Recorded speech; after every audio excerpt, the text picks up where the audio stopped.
मैंने पिछले कई सालों में कई सारी टेक्निक्स को डेवलप किया है मैंने, जो बच्चों की पढ़ाई में हेल्प करती है।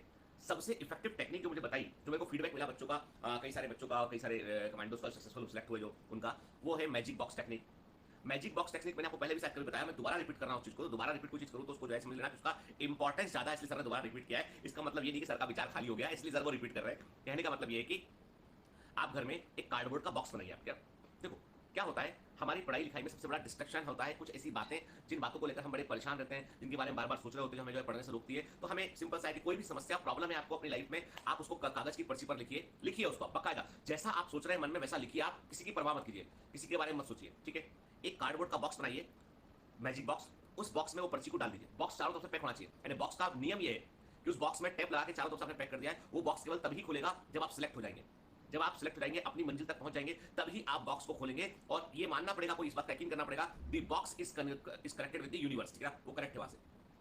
जो भी समस्याएं आप वहां डाल रहे हैं, मतलब वो सॉल्यूशन के लिए कि उनका समाधान मिल जाए, इसके लिए आप डाल रहे हैं। आप अपनी प्रॉब्लम, जो भी रूटीन लाइफ की जो भी आपको समस्या हो रही है, आपको जो पढ़ने से रोक रही है, जो आपको काम करने से रोक रही है, उसको आप लिखिए और उस बॉक्स में आप उसको डाल दीजिए, ठीक है।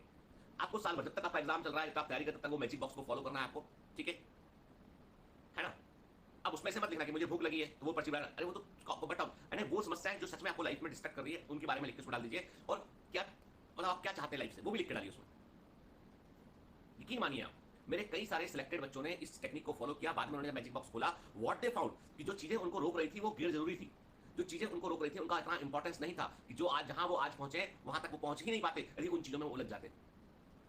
जिंदगी में एक चीज बहुत इंपॉर्टेंट है बेटा, वो है अपने पथ पर बने रहना। क्योंकि जब भी आप अपने रास्ते पर चलते हैं, लोग आपको लेफ्ट और राइट डेविएट करने की कोशिश करते हैं, और जो डेविएशन होता है ना, यही आपको आपकी मंजिल से दूर ले जाता है। आपको सुनना नहीं है, आपको सिर्फ एक रास्ते पर बने रहना है। जब आपको लगता है कोई डेविएशन आ रहा है, नोट कीजिए, उसको डाल दीजिए पर्ची में आके, ये डेविएशन हमको नहीं चाहिए, क्या बाद में बात करेंगे इस पर। एक पूरी लगन से, पूरी शिद्दत से आप अपने लक्ष्य की ओर आगे बढ़ते रहे। आप बोलोगे इसमें कौन सी नई बात है? नई बात वाली बात नहीं, बात इसमें ये है कि हमारा जो ब्रेन है ना, ये बहुत पावरफुल मशीन है, बहुत पावरफुल मशीन है। अब देखो इतनी पावरफुल है कि मैं आपसे बोलूं कि एक काला सांप होता है, बड़ा लंबा सांप होता है, आपने थोड़ा इमेजिन किया, रात में आप सोएंगे तो सपने में हो सकता है दिखाई पड़े। कई बच्चे बोलते हैं सर सपने में आप पढ़ाते दिखाई पड़ते हो। तो जो है, क्योंकि हम जो हमारे सबकॉन्शियस माइंड में सोच रहे होते हैं, वो हमको जो है वो कई बार ड्रीम में भी दिखाई पड़ता है। हमारा ब्रेन जो है पावरफुल मशीन। आज हम साइंटिस्ट कहते हैं कि ब्रेन के बारे में हमारी जानकारी थोड़ी सी, मतलब जैसे जितनी होना चाहिए लीवर के बारे में, उतनी ब्रेन के बारे में हमारी जानकारी नहीं है। बट ऑब्वियसली बात है कि ब्रेन एक पावरफुल मशीन है, उसको सही सिग्नल की आवश्यकता है। If you give it write signal, तो राइट प्रोडक्टिविटी, राइट आउटकम बाहर निकलेगा। कई लोगों की शिकायत है कि वो पढ़ते हैं, पढ़ने के बाद भूल जाते हैं, याद नहीं रहता, कैसे याद करें इतना। वो जो याद नहीं रहता है ना, तो आप उनसे पूछेंगे, यदि कोई पुरानी घटना पूछेंगे, कोई पुरानी बात पूछेंगे, सब याद है उनको। सिर्फ प्रायोरिटीज का। मैंने कहा ना, जिंदगी में सारा अंतर जो बनेगा ना, इस बात से नहीं बनेगा कहां से आपने शुरू किया। जिंदगी में सारा अंतर बनेगा वो इस बात से बनेगा कि आपने जिंदगी में किन चीजों को प्राथमिकता दी है, किन चीजों को आपने प्रायोरिटी दी है, उस पर सारा अंतर बनेगा। The entire difference created only on one thing, कि लाइफ में प्रायोरिटी किन चीजों को दी गई है, क्या आपकी जिंदगी में प्राथमिकता थी और क्या किन चीजों को आपने प्रायोरिटी नहीं दी है। जिनको प्रायोरिटी, यदि आप समस्याओं को प्रायोरिटी देंगे तो जीवन में समस्याएं आती चली जाएंगी। यदि आप सॉल्यूशन को प्रायोरिटी देंगे, यदि आप उस समस्याओं के ऊपर अपने लक्ष्य को प्रायोरिटी देंगे, तो आप उस लक्ष्य की तरफ आगे बढ़ते चले जाएंगे। सब चयन है बेटा, लाइफ में सब कुछ चयन है। Everything is decision. क्या कब कब क्या चुनते हैं। The life is full of choices and choose carefully.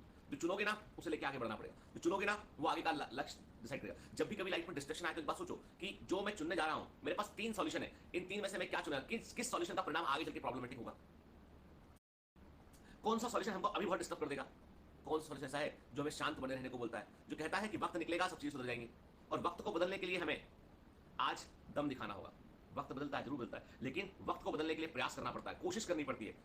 और ये जो बदलाव होते हैं ना, बड़े बदलाव, वो एकदम से दिखाई नहीं पड़ते, हो ग्रेजुअल होते हैं,